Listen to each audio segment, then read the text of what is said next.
วานนี้บีบยังไม่ทันบีบเนาะเดี๋ยวว่ามันเริ่มแดงมันเริ่มชิโพหัวออกมันไม่สุด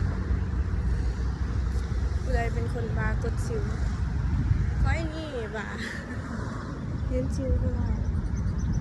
อยากกดดู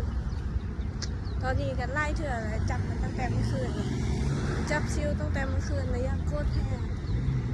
แต่ว่าก็เฮ็ดบ่ได้เนาะเนื่องจากว่าเฮายุติเลิกการกดซิวมาโดนเติบอยู่นะเพราะว่าบ่ว่างถ้าว่างก็อาจจะกดอยู่เพราะว่างนะก็เลยเลิกกดซิวมาเป็นเดือนแล้วกล้ากดแหละ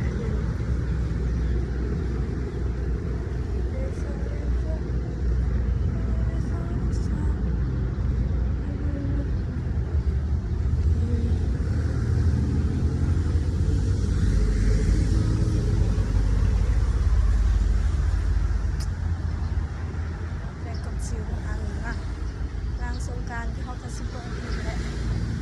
ของขายของก่อนสงการเขาพูดเลย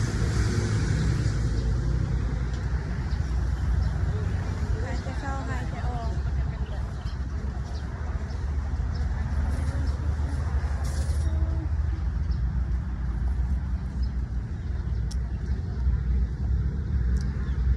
สิพอทุกคนไลฟ์ไม่ได้ลงคลิปไลฟ์เลยแล้วที่หัวเชฟจิตยังลงเนาะเพราะว่าอะไรก็ง่วงนอน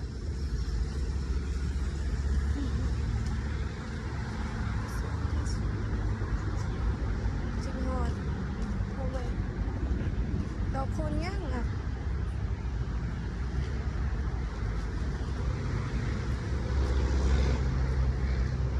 เขากำลังย่างคือกันฉันรู้สึกว่าเขาสิย่างซากเนาะ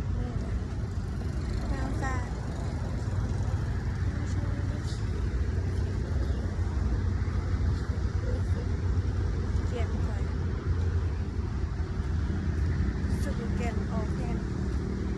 ข้าวไล่โหดประยัก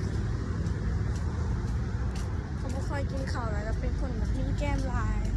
นี่ที่นี่เขาไม่ค่อยมีนะแต่ในแก้มนี่ยิ้วที่เกียดไข่ต้องแบบว่าต้องแบบไปเฮ็ดฟันและถ้าไปเฮ็ดฟันนี่อาจจะแวบลงอยู่เขาเป็นคนมีแก้มลายเติม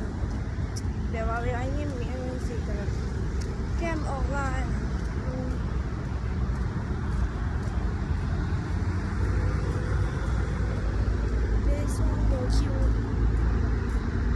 คิวกับ